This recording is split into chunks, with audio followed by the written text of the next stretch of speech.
Welcome to the Breakpoint Show, the podcast dedicated to analyzing each and every episode of the tennis docu-series Breakpoint. I am Gill Gross, joined as always by Alex Gruskin, and we are ready to talk through episode 8 of the series, Fairytale in New York. We arrive at the last major, the final major of the year, and just like they did with Wimbledon, it's a two-episoder where we kind of get the first week of the U.S. Open, at least some of the storylines down. But this episode was very focused on Serena Williams and the woman who defeated Serena Williams, Ajla Tomljanovic. Gruskin, I actually want to start with Fritz, but were you surprised just before we get to Fritz, which was kind of the first little appetizer sampler in the episode? Were you expecting that so much would be dedicated to the Serena storyline, given the fact that we know that Netflix wasn't actually following Serena, but, you know, they were, of course, able to follow Ajla? Did I anticipate it? No. Am I happy they did it? Absolutely, for a couple of reasons. A, it was the story of the U.S. Open. That first week in New York was captivating. It broke through the mainstream. It was leading SportsCenter because you had so many celebrities, so many fellow athletes discussing what Serena Williams was trying to accomplish in her final tournament on the job and what she had meant not just to the sport of tennis, but to sport more largely, and why she is perhaps on the Mount Rushmore of all athletes in terms of not only all-time accomplishments, but all-time impact as well. And that story deserves to be told. That story is maybe something that can captivate more casual fans and perhaps intrigue them in what it's like facing that sort of greatness as an individual athlete. I think this was as compelling of an episode as we've seen thus far. I can't emphasize this enough. I continue to think the back half of this series is just a massive improvement from what we saw in 1 through 5. And the last quote I would offer you, at one point, another star of the show, our guy Racquets, another great episode for him, he talks to Ajla in the buildup of the match. He says, "Don't be a part of her show. We have our show." And it's just so funny to me that not only does he say that exact quote, but Ajla Tomljanovic is literally a character in this Netflix docu-series, and the episode is about Serena Williams. And it's literally encaptured in what this episode is doing. And this was, in my opinion, the best episode to date. You had the most compelling storyline. You had just the perfect narrative art. It was really well told. Yeah, really good summary there. And I think I'm with you on most of it. I guess when I was watching and really enjoying the episode, I was wondering, like, if I had any personal bias for this one, because my nostalgia was just through the roof. It's still the coolest thing that I've gotten to do. Well, can I ask you a question off that? Because the opening scene of the episode shows New York, and New York is a character right away, not just the city, what it means to the athletes, but you walk on the ground and the chaos that ensues. Now, one of the biggest blemishes on my tennis resume is I have never been to the Open. You have. How accurate is that portrayal? What did you think of their capturing of the ethos of that event? It was great. Like, I loved it. First of all, the players at Wimbledon, they're not in London. Yeah. So, you know, it's not, they're in this little tennis bubble world where not much is going on, honestly. But when you play the U.S. Open, you stay in Manhattan if you're lucky enough. Maybe if you're trying to save money, you stay in Queens. I stay in Queens. But the players are in Manhattan, and they're walking the streets, and they're experiencing the buzz and the noise. And also there's a certain chaos and a certain energy to the grounds that I think the players talk about that also exists. There's just, the people are loud, the people are drunk, it's crowded, it's a big space, but somehow it still feels cramped, and which is the essence of New York. I mean, you take way too many people and squish them into way too small a space. And that's what Manhattan is about. And I think the tournament has that. And then look, Arthur Ashe is a monstrosity. And the stadium and the human, but you mean the stadium. Yes. And the grandiose of that particular tennis court was also a major character in this episode. So I'm kind of glad that you said that you thought this was so compelling, because as I was watching, I just have so many amazing memories from last year. And look, the truth is, I wasn't getting to sit through these Serena matches. We'll get into this with the Taylor Fritz thing, but I was often on Louis Armstrong or on Grandstand while these Serena matches were going on. And you could still feel the gravity, like literally the whole weight of the tournament being shifted to Serena. Even walking in, coming onto the grounds, like you pass the champions entrance, the champion suite entrance, and it's, like there's Spike Lee, and there's Anna Wintour, and there's Katie Couric. And you would walk by. And, by the way, and everyone's like, and there's Ben Stiller, but he's always here. No, there's Ben Stiller, but he's going to the Schwartzman match on Grandstand. No, he's with you on Louis. He's like, yeah, I'm good. Yeah, exactly. I remember that, and then the moments that I did get to see, right? Like I was in Ashe, and I don't feel bad about going sideways on this because I think it'll be compelling. I was inside Ashe when Serena walked out against Danka Kovinic. And if you remember, and I don't know if they quite communicated this, but like there was no guarantee that Serena was beating Danka Kovinic. Like we just didn't know. She got blitzed by Raducanu in Cincinnati 2 weeks before, for those that don't remember, and so her form was not strong. Yeah, so there was not a feeling of like, this probably isn't the last Serena match. Yeah. No, like it was very much this could be. And I love that Courtney Nguyen said Serena is our Beyonce, because when Serena walked out, it was like nothing I've ever seen in my life, never experienced in my life, because I thought it was like a Beyonce concert where everyone had their cell phones out capturing a tennis player walking onto the court, and nobody was outside getting beers and hot dogs and missing that moment when Serena walks onto the court, which, I mean, that's not normal in tennis. Usually you do miss that. You have no fear about missing that. The energy was just unbelievable. And just I mean, you felt like they captured it.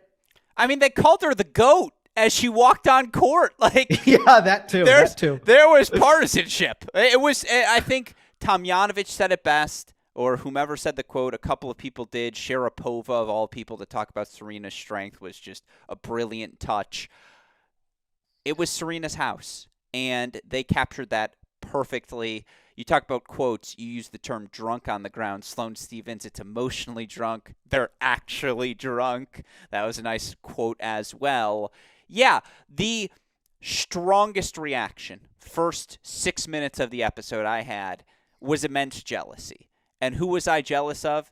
Gill freaking Gross. Because I was like, how do I steal this U.S. Open radio gig or get myself in the mix? Because I just have to be at the U.S. Open next year. I cannot believe I missed that. It just, it seemed exceptional. Yeah, you will be there very soon, I am sure. Intro, the U.S. Open, you got Matteo eating a hot dog on the side of the street. Sabalenka getting like honked at by the NYPD. Foe at a Mets game. So yeah, that's how it starts. And then we get straight to Serena, but then we go to Fritz. So let's kind of pay off the Taylor part. First of all, we get him in a helicopter, and then we get him in the back of a Bentley. It's like, has anything like been more like, hey, remember, he won Indian Wells. His life changed. Well, he was an extra that day on the set of Succession, so he used the leftover accommodations. His Taylor Fritz Roy.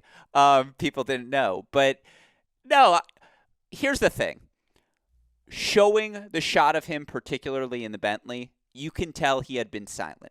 on the card ride. And Morgan saying, as anyone would, hey, man, what's up? Yeah. And that energy persisted through the Fritz segment. And so you're absolutely right to point out the absurdity of the shots. At the same time, if you ignore those two critical details, I thought it set the tone perfectly for what we saw for the segment.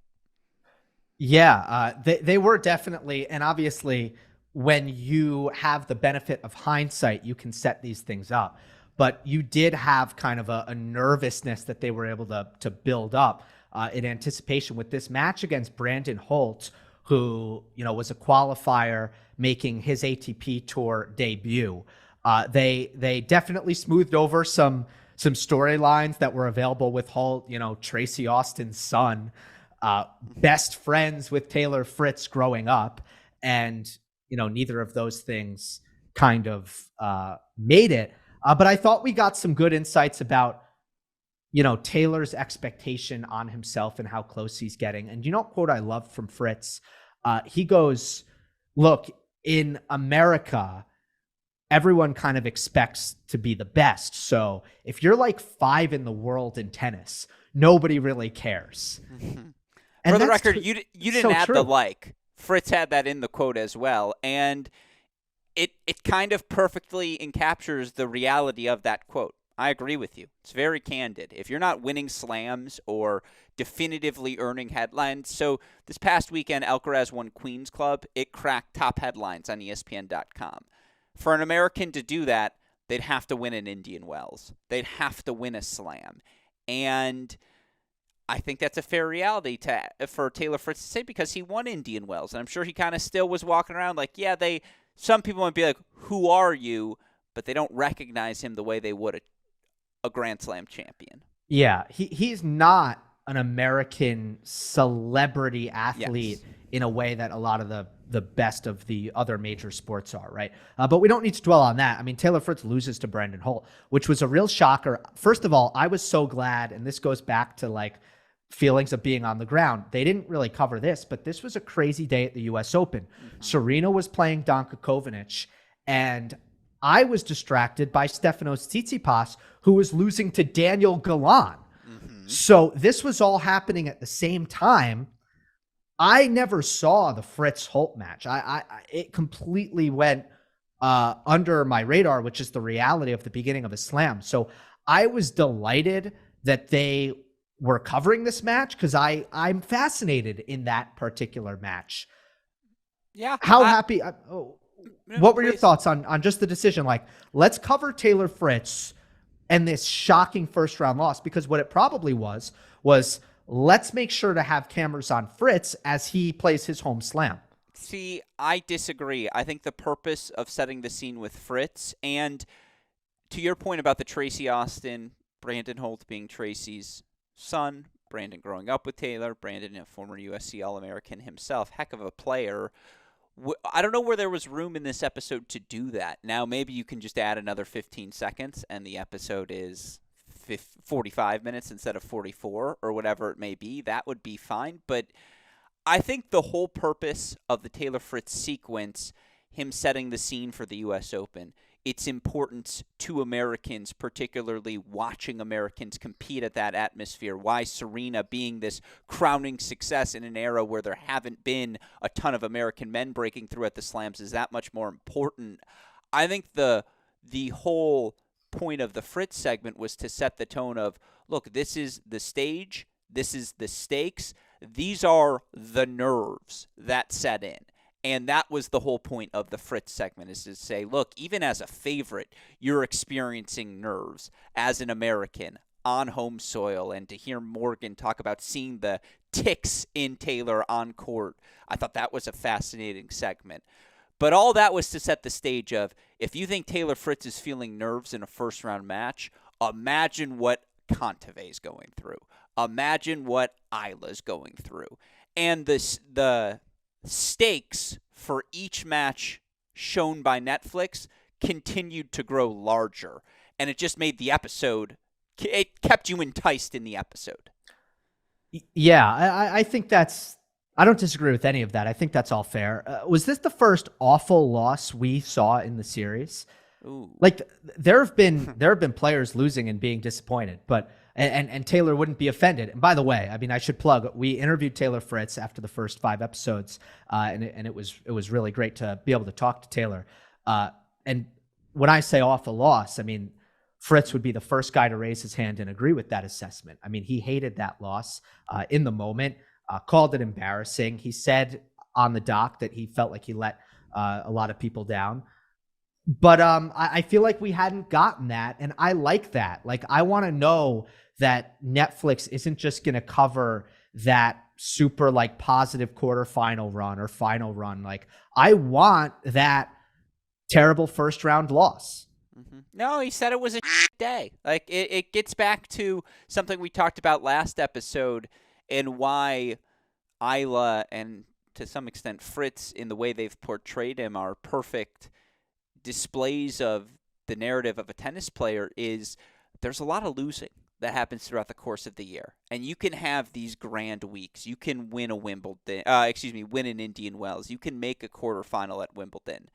That doesn't matter at the next event. That doesn't matter the next week. And again, as high as the highs can be, and as great as it is to catch that lightning in the bottle, a lot of the time it's on the other end of the stick when you are doubting yourself and you are going through adversity and you lose a match like Fritz did.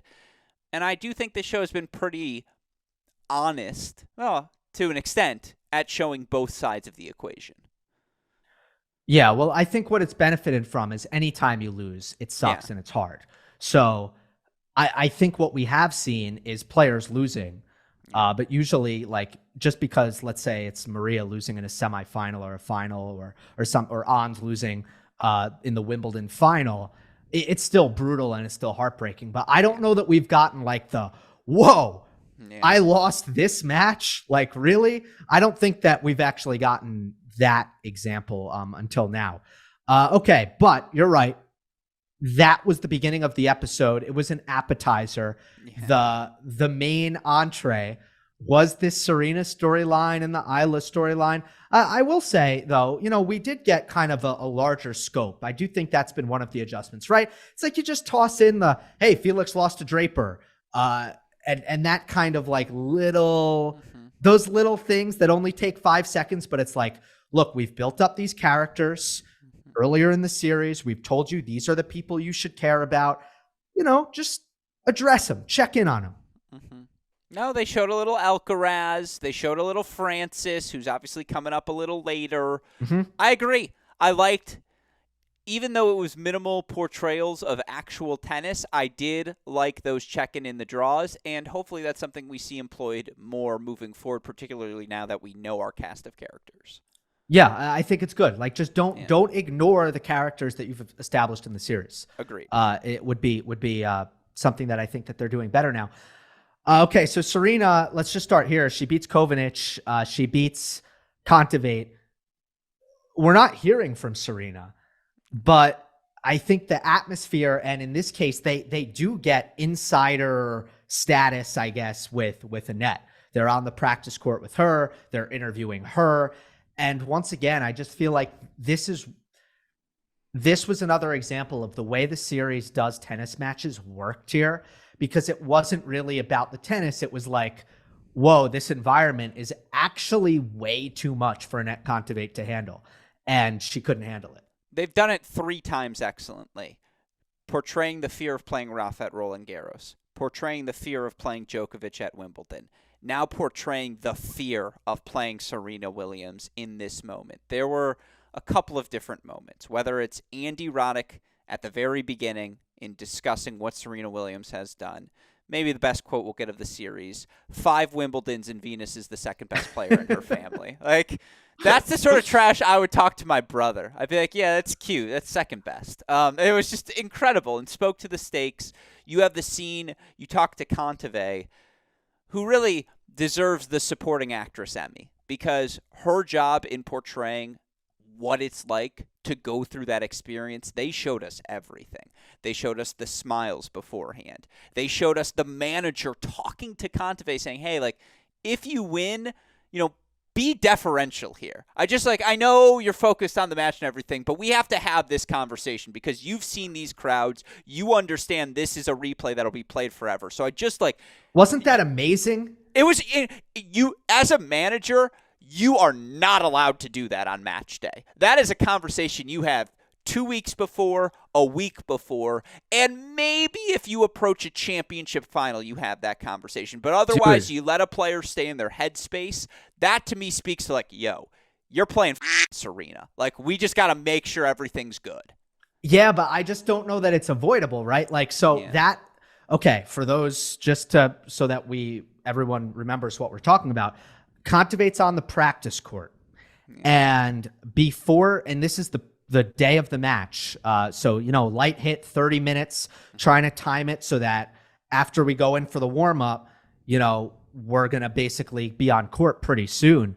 And she says, she basically, her manager briefs her on what to say if she wins the match.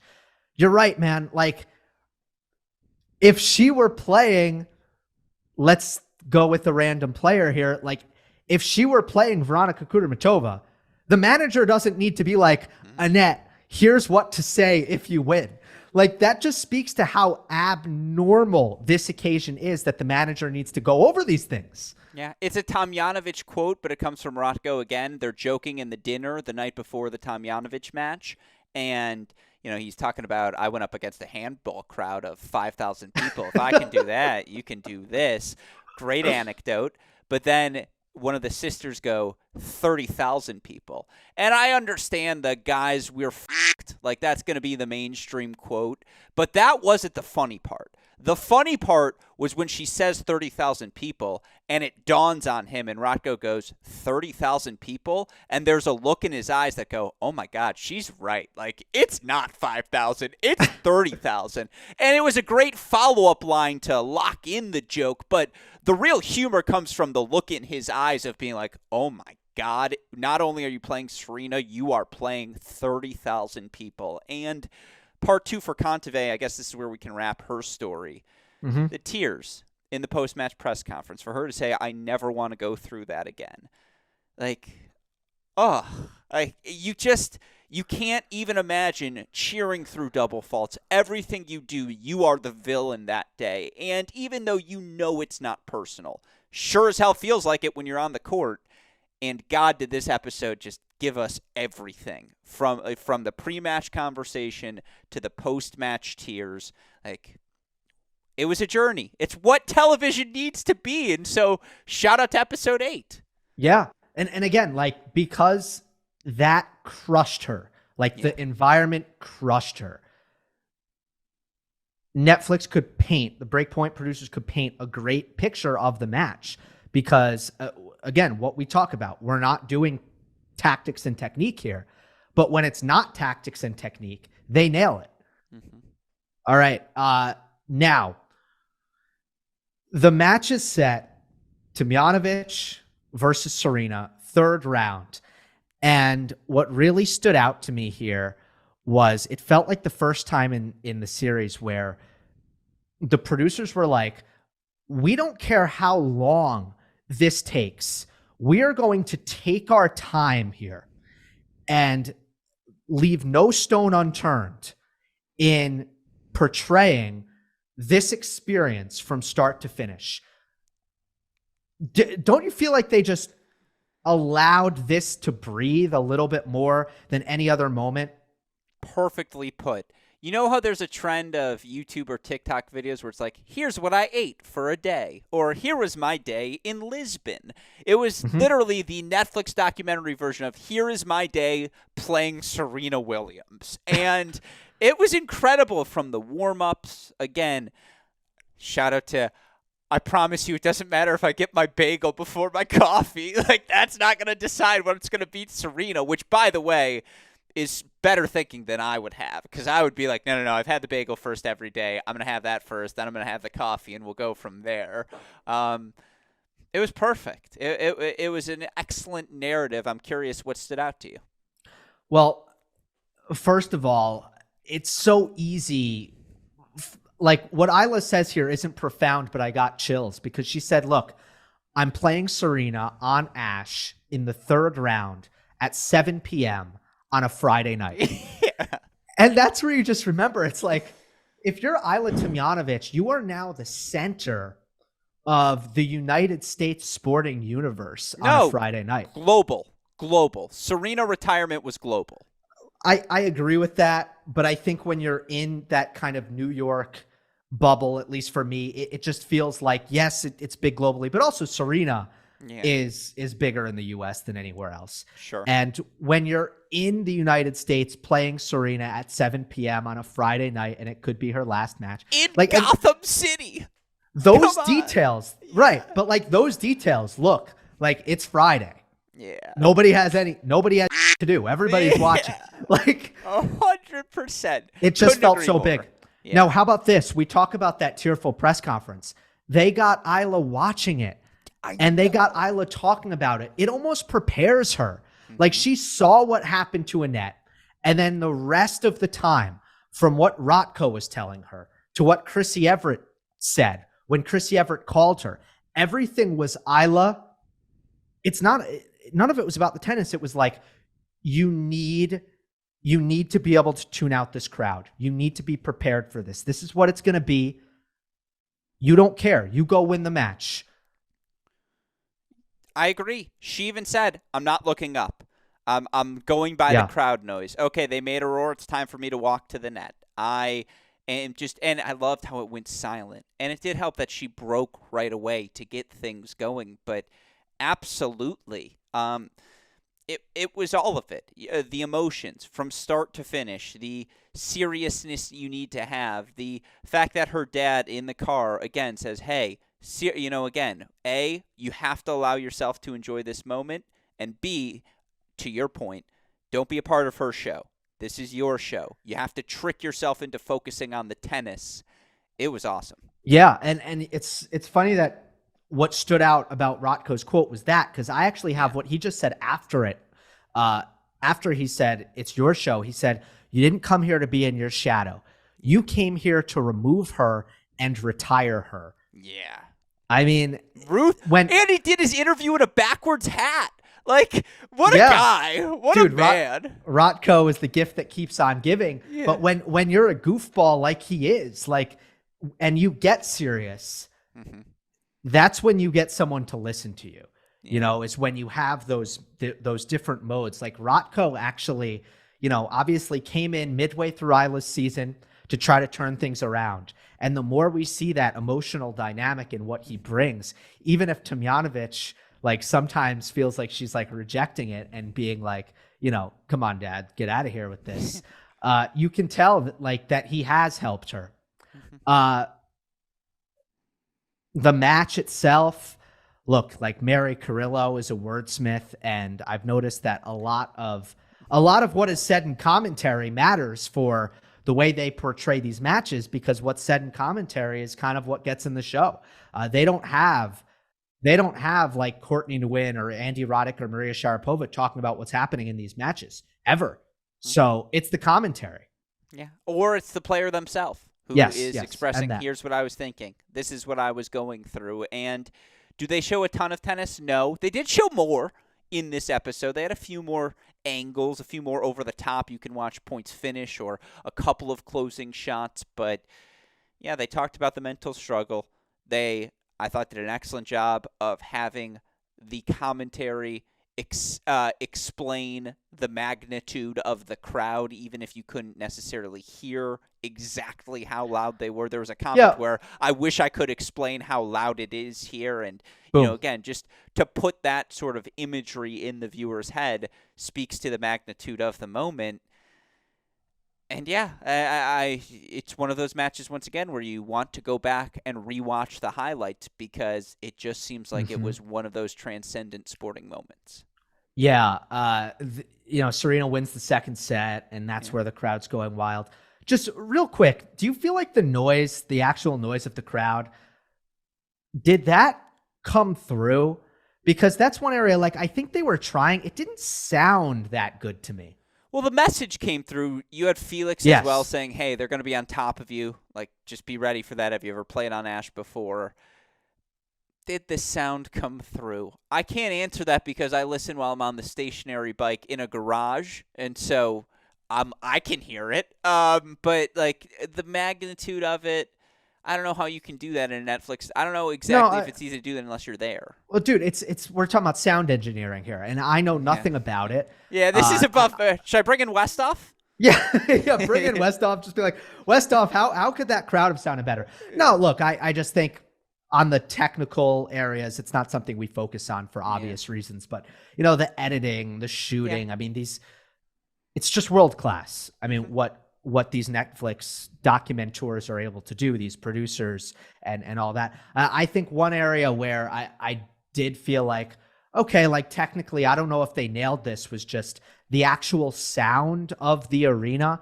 And again, I don't know how you'd make that better, but I don't know that it came across like literally acoustically, but from a message standpoint, they definitely did everything they could. And by the way, the visuals, you see everybody in the first 10 rows standing up and screaming with their arms up, it looks a lot different than the normal visual we get of tennis fans sitting down and putting their hands together. Like, clapping sounds different than yelling.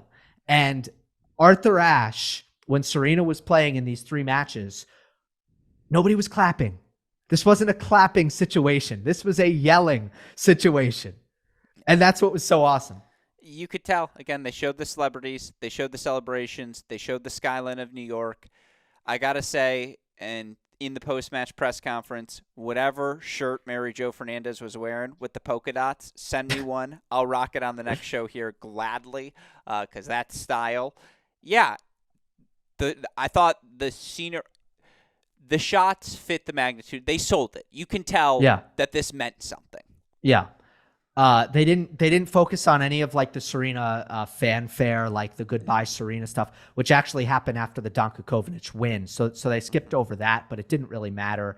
Ajla, after winning the match, doesn't really get to react. She doesn't get to celebrate. It's an awkward situation, right?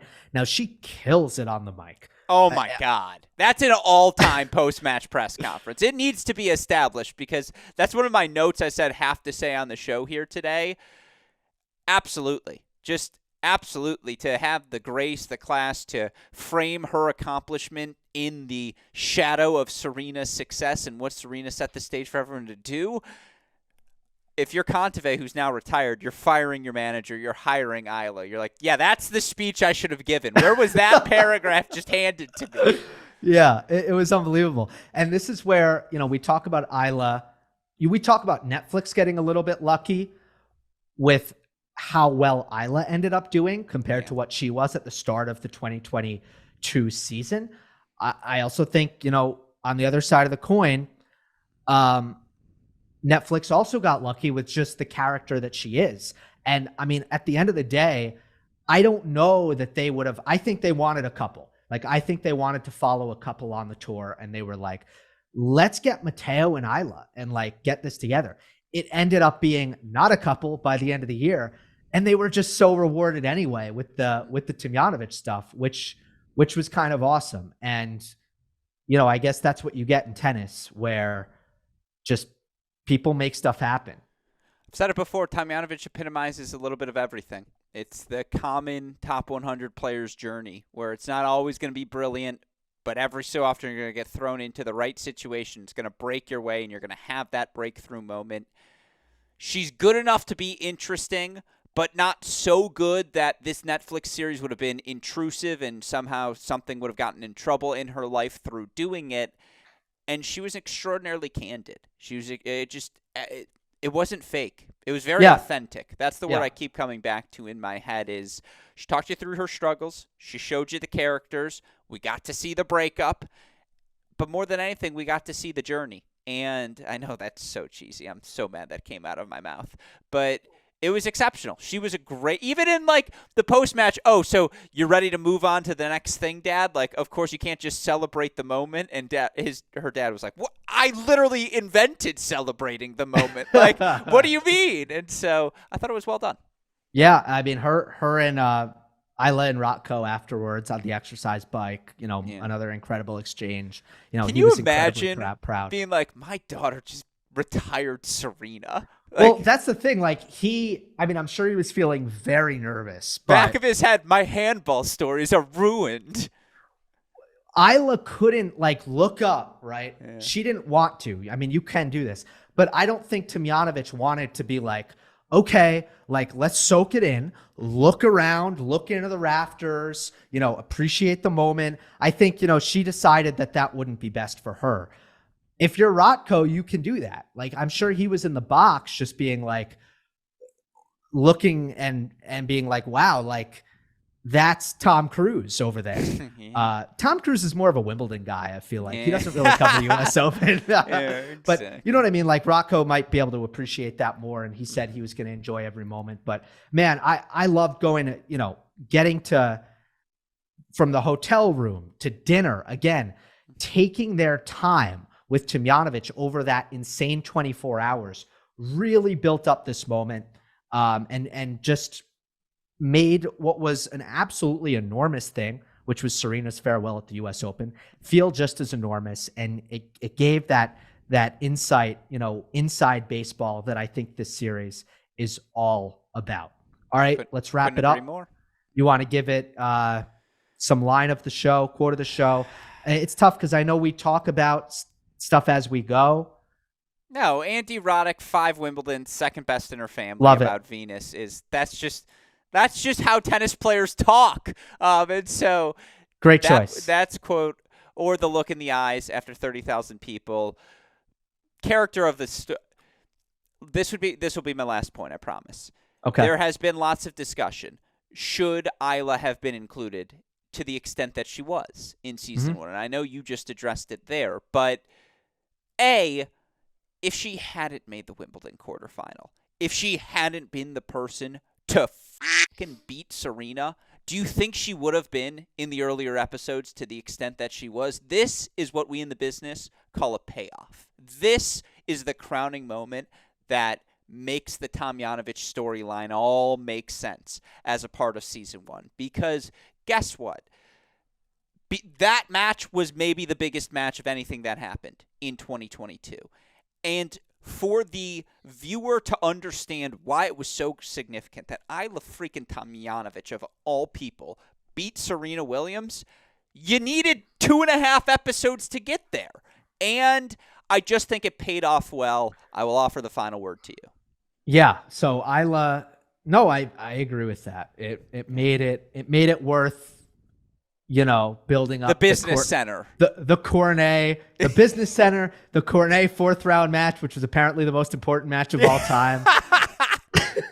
All of that stuff became worth it because this was fantastic. Yeah. And although she beat Mukova round 1 of that past U.S. Open, I was like, good win, Ajla.